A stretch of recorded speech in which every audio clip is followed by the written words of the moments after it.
Selamat datang di channel Roman Kehidupan, channel yang menceritakan novel dengan judul Kaya Dalam Semalam. Jangan lupa like, komen, dan subscribe. Selamat mendengarkan.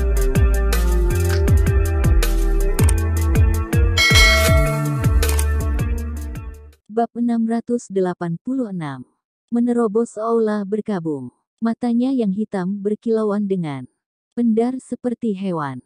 Setelah mendengar kata Siang Yayue, dia berdiri dan mengangguk. Sebagai balasan, Nona Siang, terima kasih. Tatapannya sedikit berhenti di dada Siang Yayue, lalu ekspresi di wajahnya kembali menjadi tenang. Siang Yayue menghela nafas dengan pelan. Tuan Muda Yuzuka, awalnya kakekku dan paman keduaku ingin datang mengunjungi villa pegunungan Senhu dan mengantar Tuan Muda Yuzuka untuk terakhir kalinya. Tetapi sekarang mereka semua berharap Qinlang bisa disiksa mati-matian dan menggunakan darah Qinlang untuk menyembah Tuan Muda Yuzuka Azaki.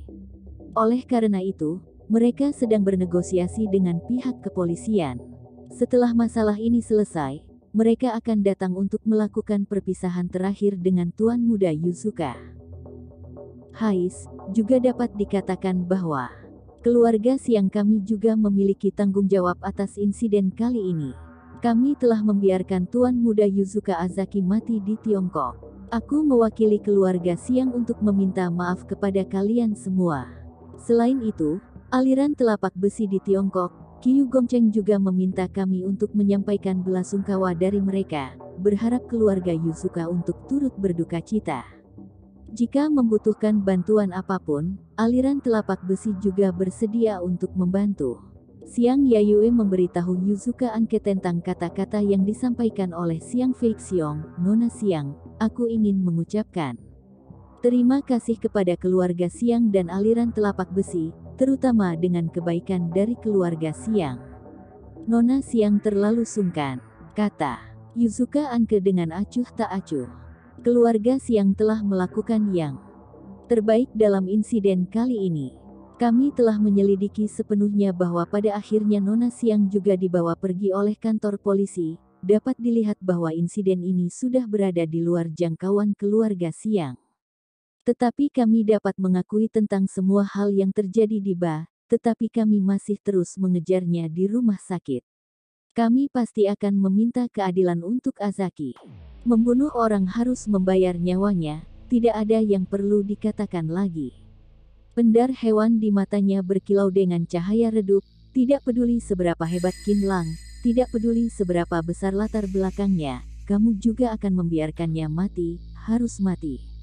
Ketika Yuzuka Anke mengatakan ini, niat membunuh dari orang-orang Tokyo lainnya juga melonjak. Mereka sudah tidak sabar untuk meminum darah Qinlang ketika melihat Yuzuka Anke dan lainnya yang sangat membenci Qinlang. Siang Yayue merasa sedikit bahagia di dalam hatinya. Dia berpikir bahwa Qinlang tidak peduli seberapa hebat dirimu, kamu juga harus mati kali ini. Karena hal ini berkaitan dengan keluarga Yuzuka dan rumah sakit terlarang, takutnya organisasi yang seperti Persekutuan Bela Diri tidak bisa memberikan perlindungan yang cukup untuk Qinlang.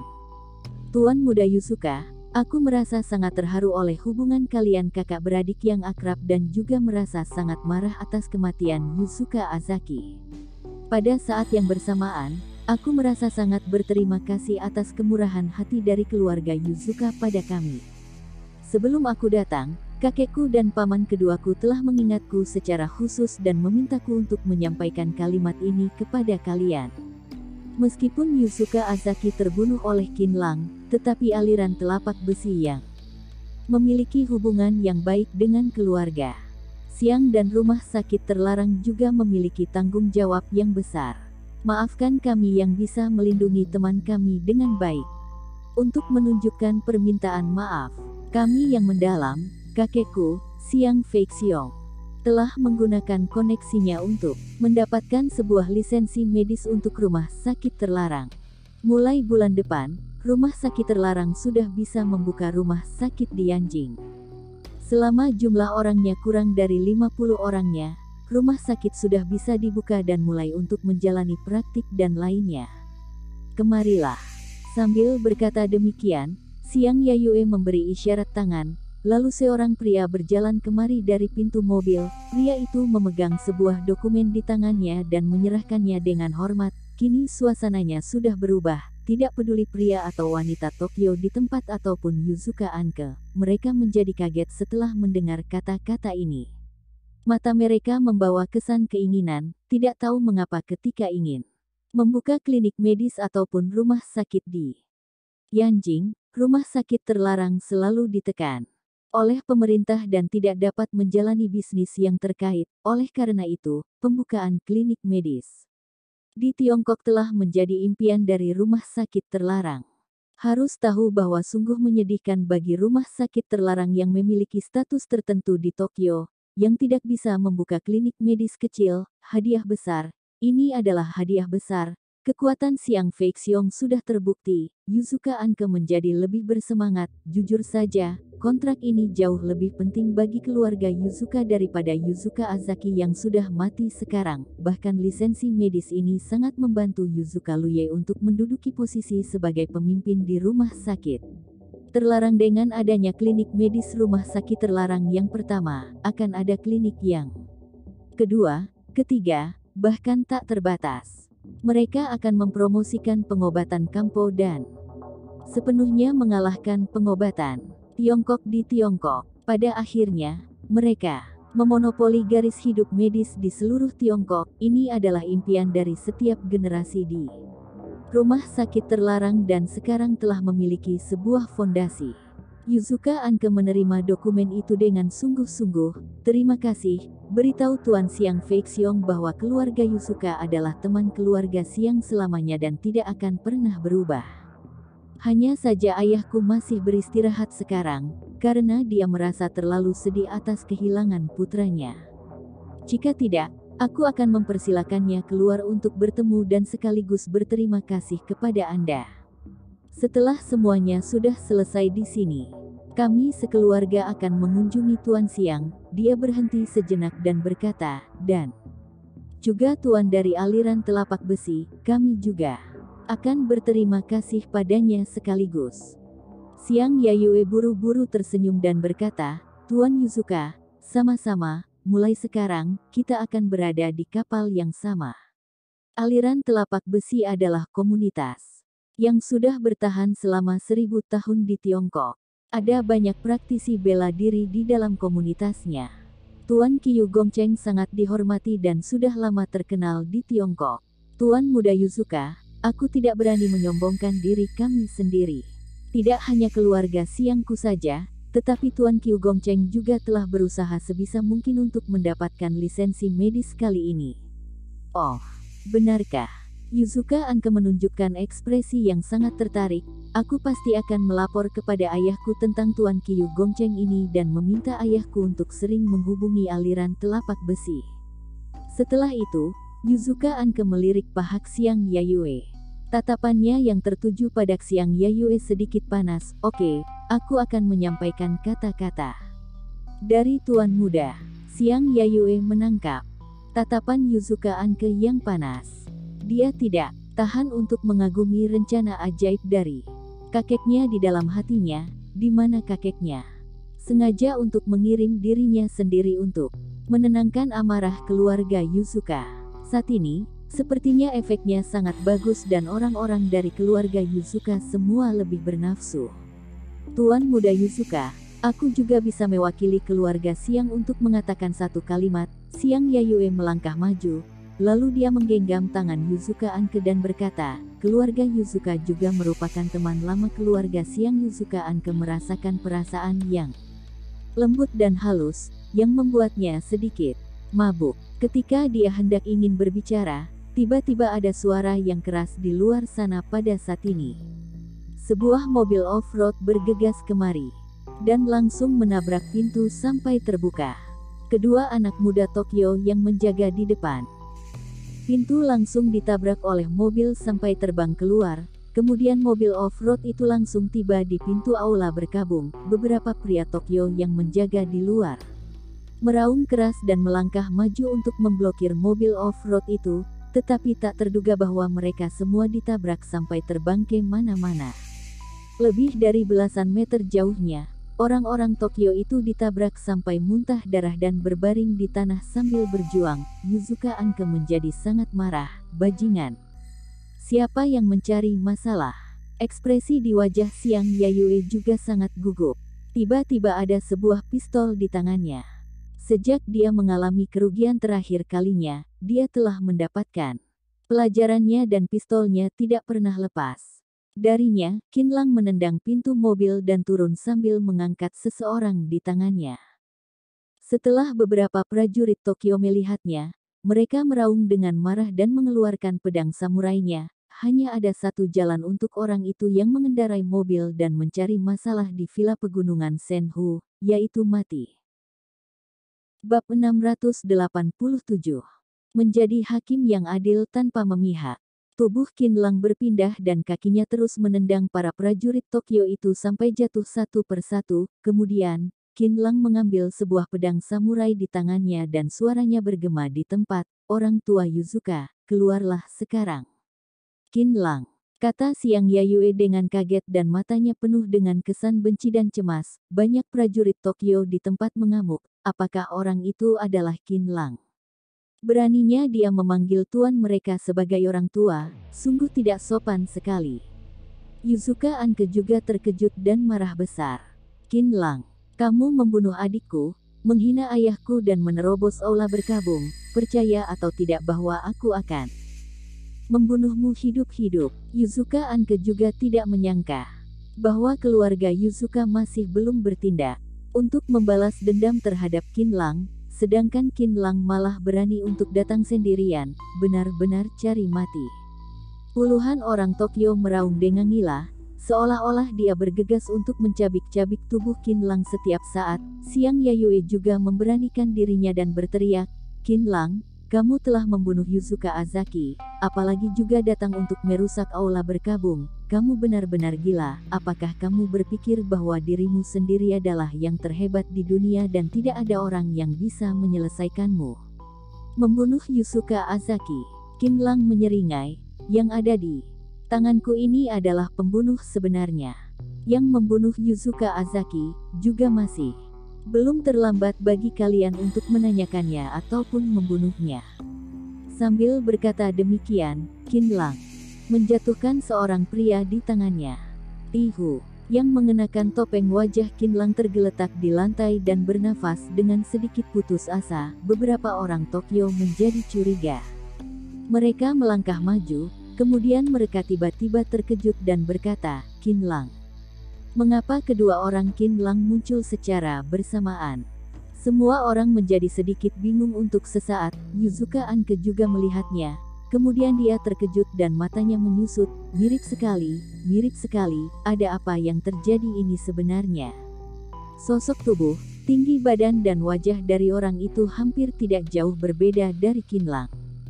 Ketika keduanya berdiri bersama, sungguh sulit sekali untuk membedakan yang mana Qinlang yang sebenarnya, terutama bagi mereka yang pernah bertemu dengan Qinlang beberapa kali. Ketika Xiang Yayue melihat adegan ini, tangannya menjadi berkeringat. Dia ingin mengeluarkan ponselnya berkali-kali, tetapi tangannya terus gemetar dan tidak bisa mengeluarkan ponselnya. Saat ini, Yuzuka Anke menjadi tidak sabar, lalu dia memelototi Qinlang dan berteriak, Qinlang, apa maksudmu ini? Apakah kamu mencari orang untuk menyamar seperti dirimu? Apakah kamu bodoh? Apakah kamu sama sekali tidak mengerti dengan ini? Qinlang menggetarkan pedang samurai di tangannya. Dalam beberapa hari ini, dia telah membaca beberapa jurus tentang pisau dan pedang tradisional dalam kitab racikan obat. Dia juga sangat ingin menggunakannya. Yuzuka Anke terdiam sesaat dan menjadi marah. Tidak ada orang yang berani berbicara dengan begitu kasar pada dirinya sendiri, sedangkan Qinlang ini benar-benar arogan hingga ekstrim. Nama dari orang ini adalah Tihu, yang sangat mirip dengan nama dari orang-orang kalian di rumah sakit terlarang. Tihu ini menyelinap masuk ke dalam rumah sakit, lalu dia berpura-pura menjadi dokter untuk membunuh adikmu. Sambil berkata demikian, Qinlang sekaligus melihat dokumen di tangan Yusuka Anke. Kata-kata lisensi medis ini tertulis dengan sangat jelas di atasnya dan Qinlang tidak tahan untuk berseru di dalam hatinya. Keluarga Siang berusaha untuk menyanjung rumah sakit terlarang, tetapi sebenarnya mereka semua hanya ingin memanfaatkannya saja. Setelah mendengar kata-kata Qinlang, semua orang di tempat menjadi heboh dan melihat Tihu di lantai dengan tidak percaya. Qinlang, pemalsuan, pembunuh yang sebenarnya. Alur dari cerita ini berkembang begitu cepat, yang membuat orang-orang Tokyo itu sama sekali tidak bisa mengikutinya dan terus berputar di sana. Mungkinkah? Kalau begitu siapa yang membuat segalanya ini dan mencoba untuk memicu pertarungan antara keluarga Yusuka dan Qinlang? Saat ini, beberapa pengawal Tokyo yang pernah bertarung di rumah sakit melangkah maju dan memeriksa Tihu yang persis mirip dengan Qinlang. Yusuka Anke juga tiba-tiba sadar. Kelopak matanya berkedut, kemudian dia menatap Xiang Yayue yang sedikit pucat. Setelah itu, tatapan dari orang-orang itu terfokus pada Xiang Yayue, karena ekspresinya jelas sedikit tidak normal. Apa yang sedang kalian lakukan? Mencurigaiku. Qinlang, kamu sungguh licik sekali, kemampuanmu yang melemparkan kesalahan orang cukup hebat. Xiang Yayue merasakan kecurigaan dari semua orang, lalu dia melangkah maju dan berkata, Qinlang, metodemu ini juga terlalu murahan bukan? Kita dapat memeriksanya dan mempersilakan Tuan Muda Yusuka untuk ikut memeriksa bersama, sekaligus melihat apakah ada orang ini di keluarga Siang atau tidak.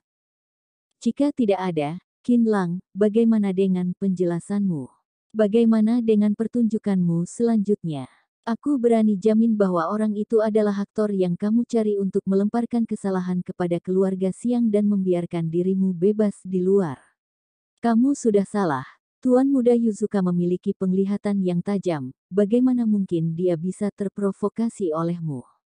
Dia menegakkan dadanya untuk mempertahankan dominasinya dan mencoba yang terbaik untuk mengalihkan pandangan Yusuka dan lainnya. Sebenarnya, Xiang Yayue tahu dengan cerita di dalamnya.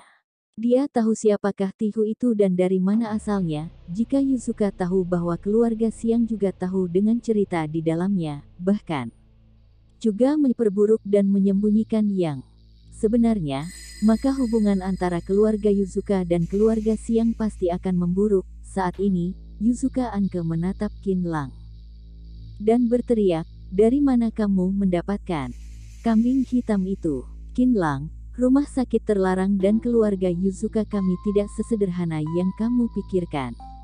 Kami tidak akan bisa dibodohi olehmu dengan begitu mudah.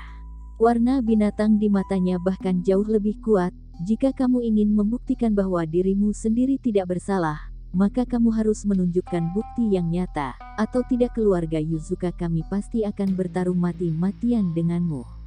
Ketika mengatakan ini, puluhan orang Tokyo mulai mengepung Qinlang lagi dan bersiap untuk menyerang Qinlang.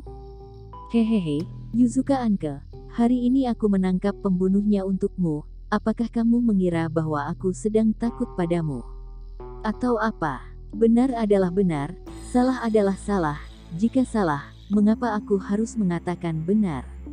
Qinlang memegang pedang samurai di tangannya. Oleh karena itu, kamu jangan bertindak berlebihan di sini.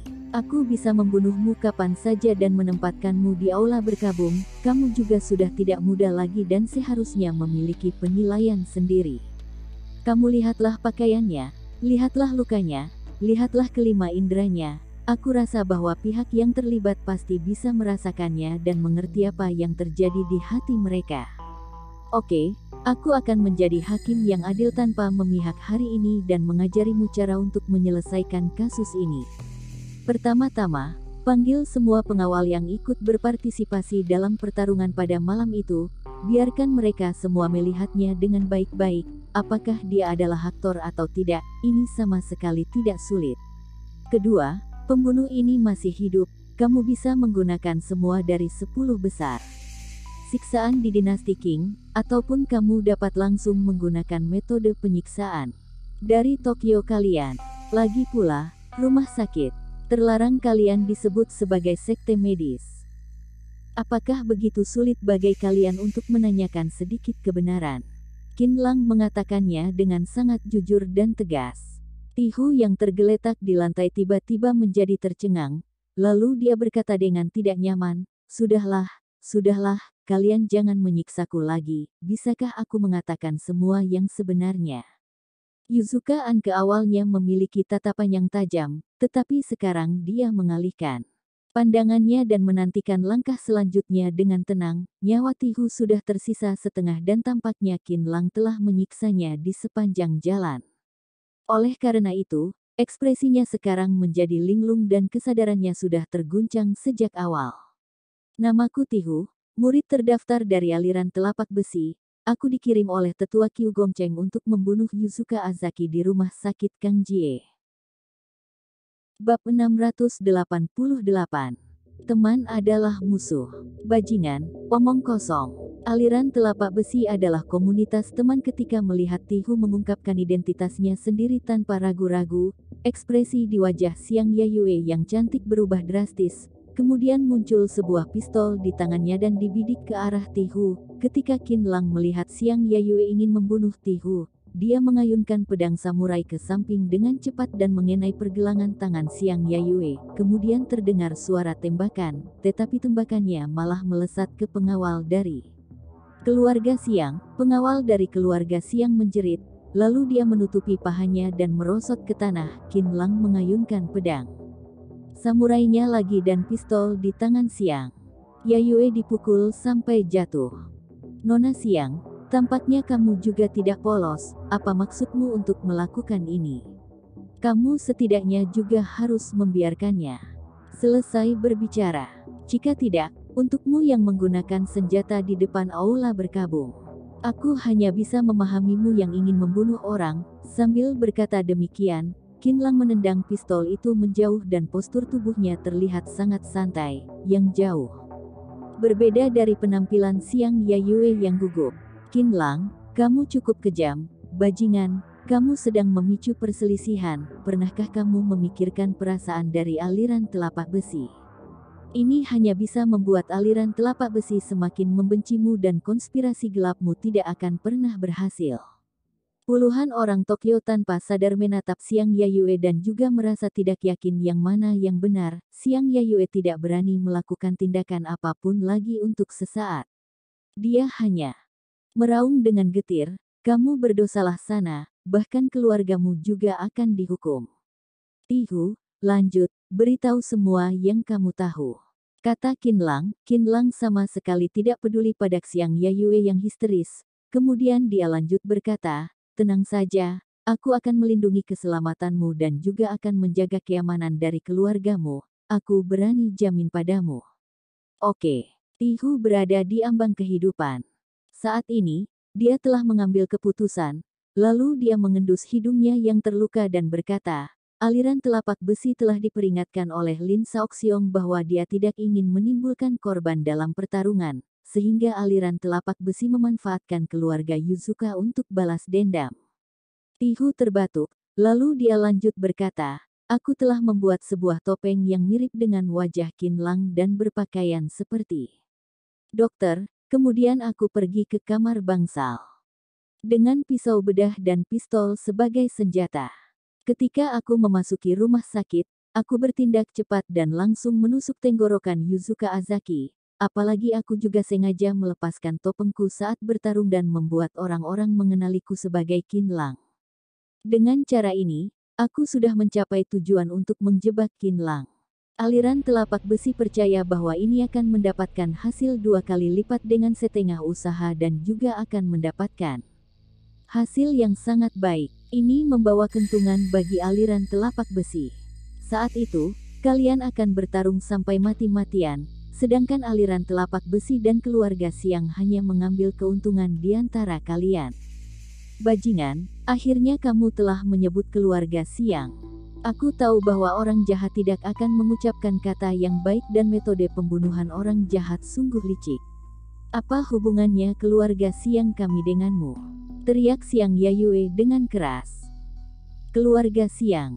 Keluarga Xiang tahu dengan keseluruhan operasi aliran telapak besi. Setelah keluarga Siang menggambarkan peta rumah sakit Kang Jie dan kamar bangsal Yuzuka, aliran telapak besi menyerahkannya padaku. Untuk operasi kali ini, keluarga Siang dan aliran telapak besi bekerja sama dengan erat.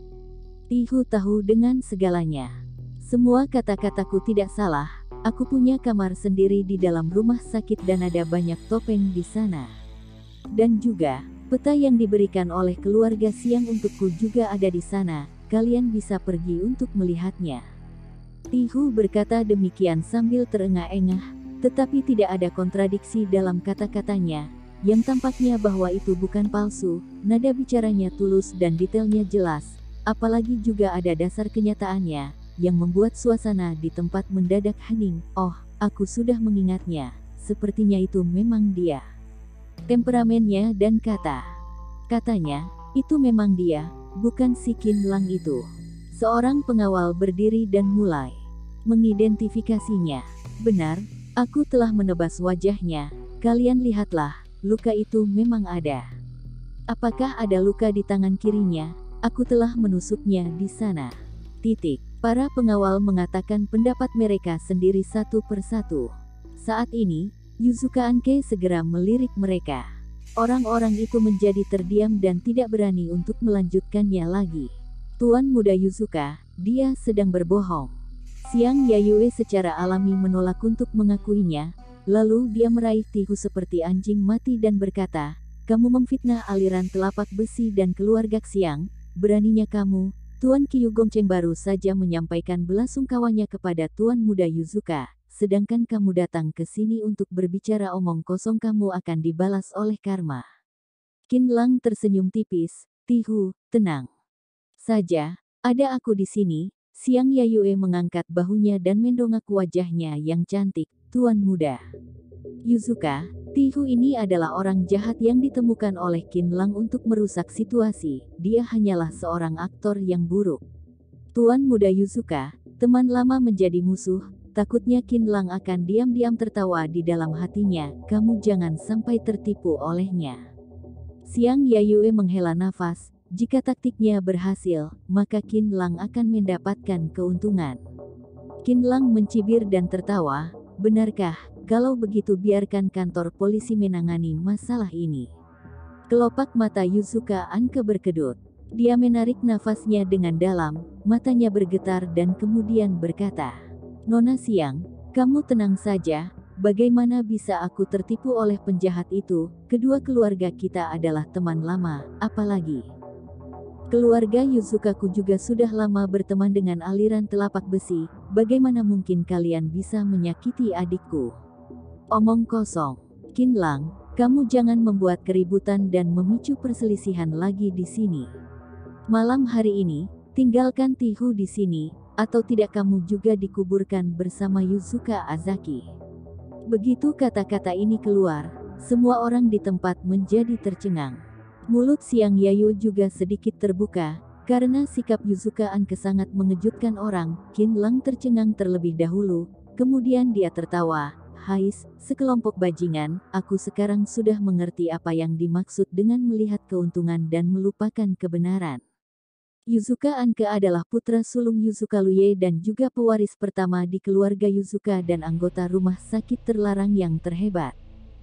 Dengan kata lain, Yuzuka Anke bukanlah orang yang memiliki kemampuan yang lemah. Jika dibandingkan dengan Yuzuka Azaki, dia jauh 10 kali lebih lihai dari adiknya. Qin Lang sudah berkata demikian, apalagi pengawal dari keluarga Yuzuka juga bisa melihat petunjuknya. Sedangkan Siang Yayu juga merasa bahwa kenyataannya sudah ada, hanya saja dia terus membantahnya, tetapi situasi dari masalah ini begitu aneh. Dari segi usia dan pengalaman Yuzuka Anke, dia pastinya berwawasan luas dan telah melihat wujud dari masalah ini yang sebenarnya dengan jelas. Apalagi Tihu juga tidak berpura-pura, oleh karena itu, keluarga Siang dan aliran telapak besi yang berkolusi untuk membunuh Yuzuka Azaki adalah kenyataan yang sangat kuat. Pada dasarnya, juga bisa ditentukan dengan pengumpulan bukti, namun, Yuzuka Anke malah memikirkan masalah yang berbeda, teman, musuh, ini adalah masalah pertama yang dihadapi oleh Yuzuka Anke. Yuzuka Anke menilai di dalam hatinya bahwa jika dia memihak pada Qinlang, dia akan kehilangan dua teman. Atribut Qinlang juga menakdirkan bahwa tidak mungkin bagi mereka untuk berdamai di pertarungan. Tetapi jika menganggap Qinlang sebagai musuh, maka semuanya akan berada di kapal yang sama dan hubungan persahabatan di antara ketiga pihak juga dapat berlanjut. Yuzuka Anke harus berpura-pura bodoh. Yuzuka Azaki sudah mati dan sudah tidak ada artinya lagi untuk keluarga Yuzuka. Jika melemparkan penyebab kematiannya pada Qinlang, itu malah akan meningkatkan persatuan dari semua orang dan juga memberi kontribusi untuk keluarga Yuzuka. Pertimbangan yang diutamakan oleh Yuzuka Anke adalah keuntungan, karena lisensi medis telah diperoleh olehnya. Ini juga menunjukkan kekuatan keluarga Xiang dan aliran telapak besi di Tiongkok. Bab 689. Keterampilan pedang Xiao Feng meningkat. Dengan cara ini, keluarga Xiang akan merasa bersalah dan akan memberi bantuan yang lebih besar lagi untuk keluarga Yuzuka. Perhitungan dari orang Tokyo sungguh hebat, tetapi apa yang harus dia lakukan jika lisensi medis itu berubah menjadi selembar kertas bekas? Setelah selesai memikirkannya, Yuzuka Anke mengerutkan alis matanya yang tebal. Berhenti bicara omong kosong, tangkap dia sekarang. Setelah mendengar kata-katanya, orang-orang di sekitar tiba-tiba berpindah.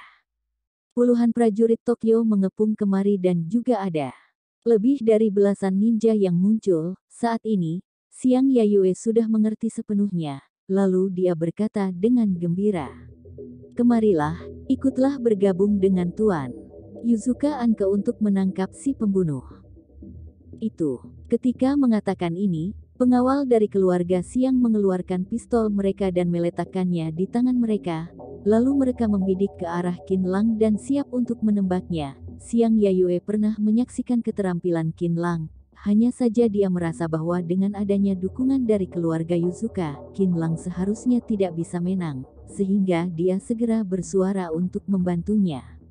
Adapun tentang metode rudal taktik terakhir kalinya, Xiang Yayue masih merasa terkejut, sehingga kali ini setelah dia mengeluarkan perintahnya, dia mundur ke tempat yang lebih aman. Lalu dia mengeluarkan pistolnya dan siap menghadapi semua kemungkinan akan kecelakaan. Terus terang saja, dia sedang bersiap-siap untuk melarikan diri setiap saat, karena kekuatan Qinlang memang lebih tidak normal. Jika ratusan orang yang bersenjata tidak bisa mengalahkan Qinlang, maka Qinlang benar adalah seorang Superman.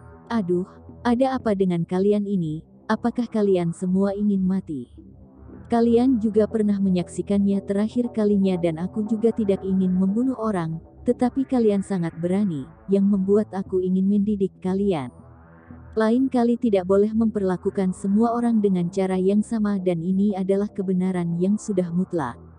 Qinlang tampaknya malas dan berpikir bahwa Yuzuka Anke benar-benar bajingan.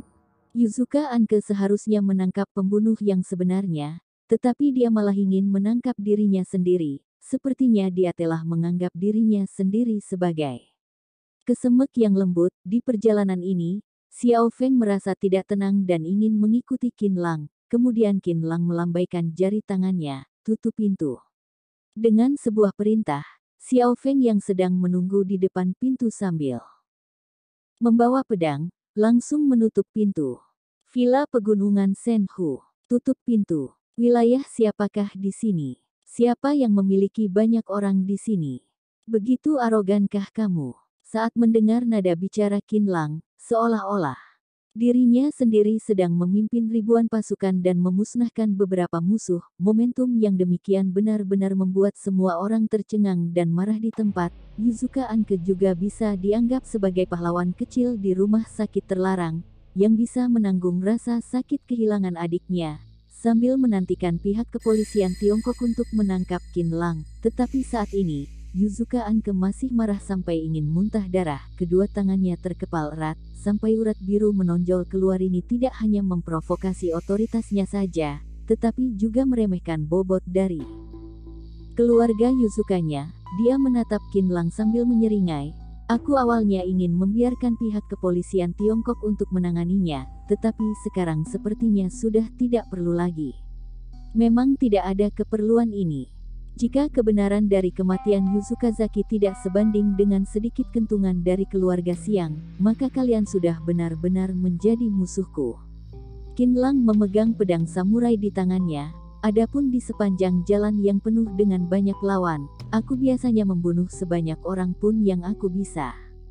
Ketika melihat Qinlang yang demikian, Xiang Yayue menjadi marah. Sungguh sombong sekali. Yuzuka Anke melangkah mundur dan meraung, serang. Dengan perintah ini, lebih dari 60 orang Tokyo memberontak dalam waktu sekejap dan bergegas menyerang Qinlang tanpa mengucapkan sepatah kata pun. Bagi mereka, mematuhi perintah jauh lebih penting daripada kebenaran. Xiang Yayue juga mengambil pistolnya lagi. Selama dia mendapatkan kesempatan, dia tidak merasa keberatan untuk menembak Qinlang. Sebelum Qinlang secara pribadi bertindak, Xiao Feng sudah bergegas kemari. Dia menghindari moncong pistol yang dibidik ke arahnya. Dia bergerak maju dengan cepat tanpa mengurangi kecepatan. Dia bertindak sendirian. 1 lawan 10, 10 meter, 3 meter. Xiao Feng tidak terburu-buru. Untuk 1 meter yang paling terakhir, sosok bayangan Xiao Feng tiba-tiba berubah.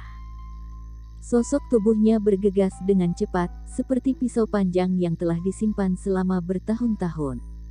Pisau itu terhunus dalam waktu sekejap mata dan terlihat tajam dan jernih. Qinlang terkejut. Dia bisa melihat bahwa selama Xiao Feng berada di istana Yaoyue, keterampilan bela dirinya telah meningkat pesat dan jauh lebih kuat lagi daripada sebelumnya. Pada jarak 1 meter, Xiao Feng hampir saja tiba dalam waktu sekejap mata. Lalu dia melambaikan tangan kanannya dengan kasar, sebuah cahaya hitam melintas kemari. Tenggorokan dari ketiga orang Tokyo yang mengayunkan pedangnya sudah ditebas oleh cahaya pedang itu. Siu. Darah hampir menyembur keluar secara bersamaan dan mengeluarkan suara daun yang tertiup di musim gugur. Mereka bertiga jatuh ke tanah dengan mata terbelalak. Xiao Feng sama sekali tidak menunda. Dia menggerakkan langkah kakinya dan menghindari keenam anak peluru seperti hantu. Detik berikutnya, tangan kanannya bergetar. Kedua ninja yang menyerang dari belakangnya jatuh ke tanah secara diam-diam. Ketika melihat kelima sahabatnya mati satu persatu, orang Tokyo yang lainnya merasa sangat marah dan mengayunkan pedang samurainya. Ekspresi di wajah Xiao Feng tidak berubah dan tubuhnya tiba-tiba mengerahkan kekuatan. Siu. Dia bergegas menuju seorang elit Tokyo seperti panah tajam. Pedang samurai dari elit itu terbelah menjadi 2 bagian dan tubuhnya menjadi gemetar. Sejumlah besar darah mengalir keluar dari pinggangnya ketika elit itu jatuh ke tanah dengan mata terbelalak. Pedang hitam yang tajam itu segera menembus tenggorokan satu orang lainnya. Seperti ular yang berbisa, tanpa menunggu orang itu menutupi lukanya yang fatal, pedang hitam itu menebus jantung satu orang lainnya lagi. Sungguh efisien sekali. Setelah membunuh beberapa orang berturut-turut, ekspresi di wajah Xiao Feng tidak berubah. Pedang hitam itu terlihat ganas dan ujung pedangnya seperti ular. Kedua orang yang menghalanginya segera ditusuk sampai jatuh, dan juga pada saat ini, ketiga pedang samurai menusuk kemari pada saat yang bersamaan. Cahaya pedang itu saling menyatu satu sama lain dan menghalangi sudut penghindaran dari Xiao Feng. Hanya saja Xiao Feng tidak menghindarnya dan mengayunkan pedang hitamnya ke belakang. Ketiga pedang samurai itu memisah. Dalam waktu sekejap, detik berikutnya, pedang itu ditembak terbalik secara bersamaan dengan aneh. Terdengar suara jeritan yang menyedihkan. Mulut dan bahu dari ketiga orang itu mengeluarkan banyak darah. Xiao Feng melangkah maju lagi dan memotong tenggorokan dari mereka bertiga. Ketika melihat Xiao Feng yang begitu mendominasi, wajah Xiang Yayue yang cantik menjadi jelek. Dia mengedipkan matanya pada seorang teman dekatnya. Seorang pengawal dari keluarga Xiang mengarahkan moncongnya dan mengunci ke sosok bayangan Xiao Feng. Puff! Qinlang menggunakan jari kakinya untuk menembaknya kembali dengan pisau yang patah. Siu! Pisau itu bergesekan dengan udara dan mengeluarkan suara yang mendesis. Setelah itu, pisau yang patah itu menembus dada pengawal dari keluarga Xiang yang hendak ingin menembak dan tubuhnya yang kurus juga ikut terbang keluar. Pada akhirnya, dia menabrak pilar dan jatuh ke bawah. darahnya telah menodai bunga-bunga di sekitarnya. Dia menggenggam pisau yang patah di dadanya dan matanya masih dipenuhi oleh rasa takut yang luar biasa, seolah-olah dia tidak menyangka bahwa dirinya sendiri akan terbunuh dengan cara ini. Dia mati dengan tidak puas. Ekspresi di wajah Xiang Yayue dan lainnya berubah drastis. Mereka tidak menyangka bahwa Qin Lang akan membunuh pengawal itu seperti ini. Qin Lang berkata dengan samar, "Jangan menembak orang secara diam-diam. Lebih baik untuk tidak menyentuh pistol, atau tidak kalian pasti akan mati." Wajah Xiang Yayue yang cantik menjadi suram. Dia ingin membantahnya, tetapi pada akhirnya terdiam. Keenam pengawal dari keluarga Xiang yang memegang senapan, menurunkan moncongnya dengan canggung. Mereka tidak ingin ditakuti oleh Qin Lang, tetapi juga tidak berani membidik pada Qin Lang dan Xiao Feng. Siu saat ini, pertarungan sengit di antara kedua belah pihak telah memasuki tingkat klimaks. Tiba-tiba, ada luka di lengan Xiao Feng. Belasan prajurit Tokyo memanfaatkan kesempatan ini dan mengepungnya. Lebih dari belasan cahaya dari pedang tajam melintas dan niat membunuh yang kuat itu telah menyelimuti Xiao Feng. Xiao Feng menggoyangkan tangannya dan cahaya pedang yang berkedip-kedip itu seperti pelangi yang menembus matahari. Kemudian, cahaya pedang itu tiba-tiba menghilang dan terdengar suara dang-dang di langit. Satu-satunya yang masih memiliki cahaya adalah pedang itu. Semua pedang samurai yang mengepung Xiao Feng sudah dibelah oleh Xiao Feng. Kemudian alis mata Xiao Feng bergerak dan kecemerlangan dari cahaya pedang itu berputar. Bab 690. Tak terbendung. Suah. Seorang prajurit Tokyo tidak sempat untuk menghindarnya.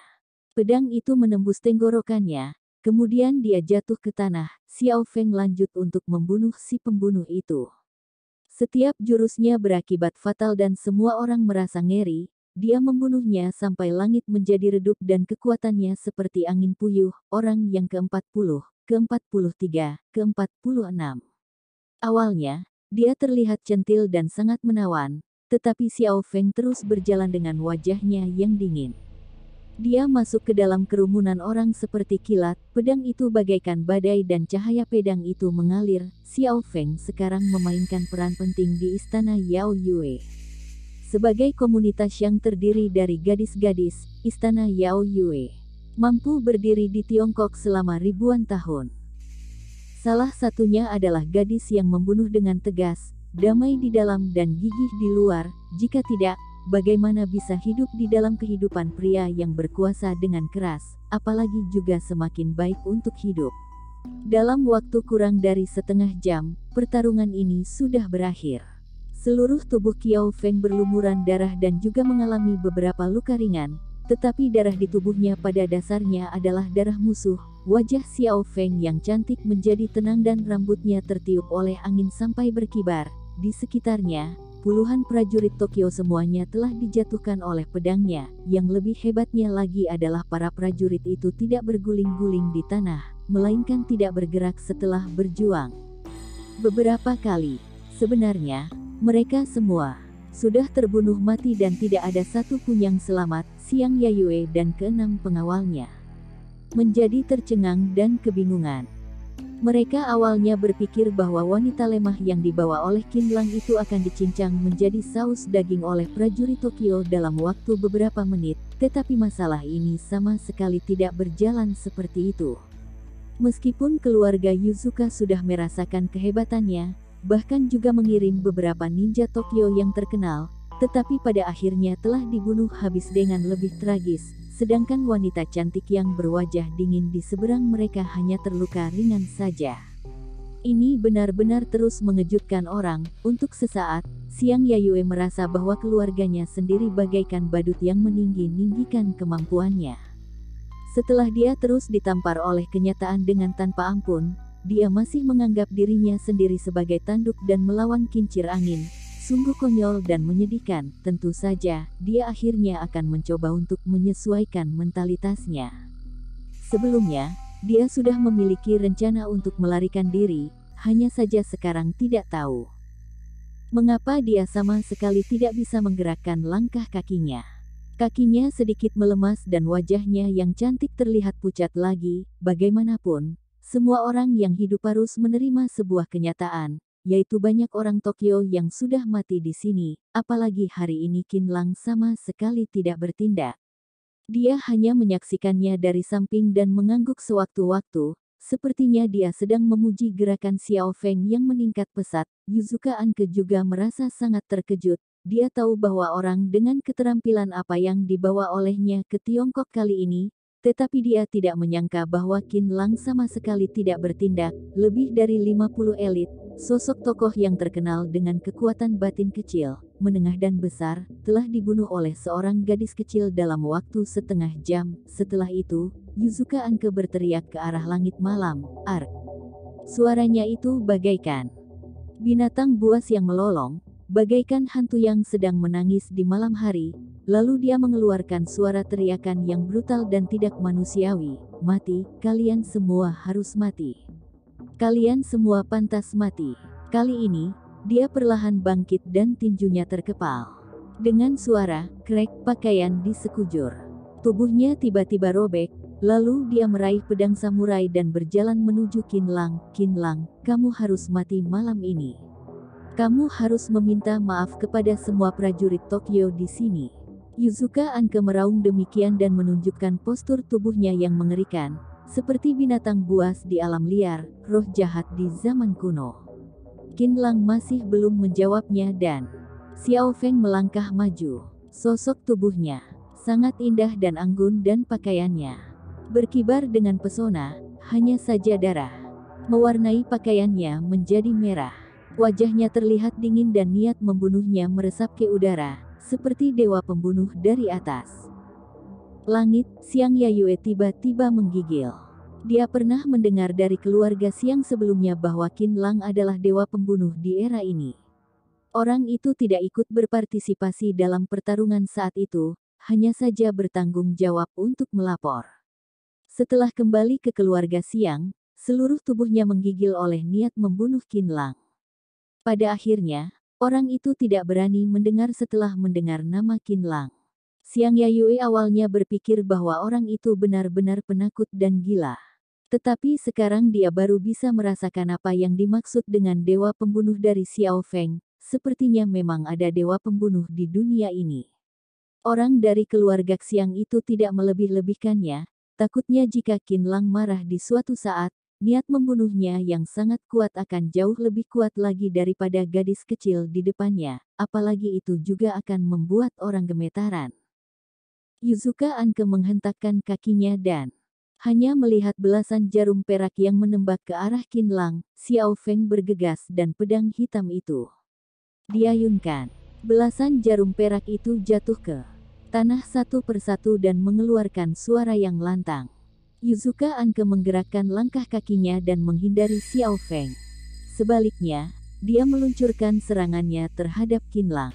Di dalam pertarungan, pertama-tama harus menyerang lawan utama. Strategi Yuzuka Anke sudah benar, hanya saja lawan utamanya adalah Qin Lang, yang memiliki keterampilan bela diri yang sangat dalam sampai tak terduga. Qin Lang tidak bergerak. Dia hanya memunggungi kedua tangannya, tetapi ketika dia menggerakkan tangannya, dia telah menemukan petunjuk di dalamnya. Yuzuka Anke hanyalah melakukan gerakan yang menjebak. Tujuannya adalah Tihu. Dia ingin menghalangi dirinya sendiri yang sedang melindungi Tihu. Orang itu akan menimbulkan masalah yang tidak ada habisnya, apalagi lebih baik untuk menghabisinya. Jika ingin menyingkirkan masalah selamanya, dia harus mulai bertindak pada Tihu. Dia masih memiliki sebuah pertimbangan, yaitu jika ada yang salah, mungkin saja pihak kepolisian akan bergegas kemari setelah Tihu mati. Saat itu, Xiang Yayue akan bersaksi di tengah dan Qin Lang juga pasti akan mati. Singkatnya, Yuzuka Anke tidak begitu ceroboh. Dia juga tahu bahwa Qin Lang sangat kuat sekarang.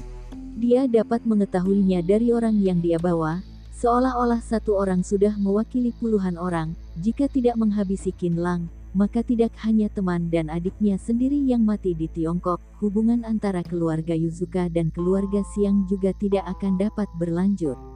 Hubungan mereka akan berubah menjadi sangat kaku, bahkan juga akan terjadi pertarungan. Dia mengayunkan pisaunya dengan secepat kilat dan sekuat badai.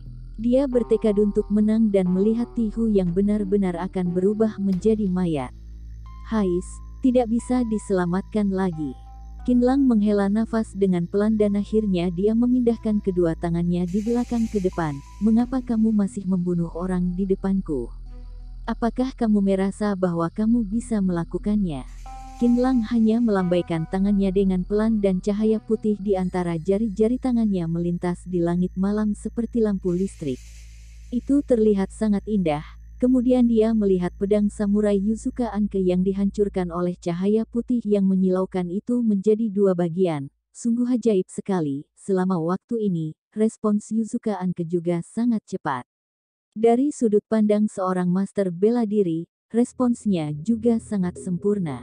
Itu adalah respons tercepat dari seorang prajurit yang cermat. Dia menaburkan jarum beracun dan menembakkannya satu per satu jarum ke titik fatal Qinlang, tetapi dia sudah salah. Qinlang menyingsingkan jaketnya dan jarum perak itu berdiri terbalik dan jatuh ke bawah. Kemudian dia melambaikan tangan kanannya, seperti orang tua yang mengayunkan teknik Tai Chi. Saat ini, Yuzuka Anke akhirnya menyadarinya dan tanpa sadar melangkah mundur secara tiba-tiba. Dia merasa ngeri yang tak terkatakan di dalam hatinya, karena selama puluhan tahun hidupnya di dunia ini, hampir tidak ada orang yang bisa lolos dari pembunuhannya, tetapi Qinlang malah bersikap dingin dan tenang, yang tidak ada bedanya dengan seorang anak kecil yang sedang bermain. Tiba-tiba, Yuzuka Anke telah mundur puluhan langkah ke belakang. Pintu masuk villa pegunungan Senhu berada di depan matanya. Sepertinya Yuzuka Anke ingin melarikan diri, atau dia ingin mencari pertolongan. Tetapi angin kencang di tangan Qinlang sudah menyusulnya. Apalagi itu juga masih tidak terburu-buru. Kekuatannya juga tidak tahu seberapa kuat. Ketika angin bertiup, cahaya putih membentuk menjadi sebuah telapak tangan dan langsung memukul punggung Yuzuka Anke.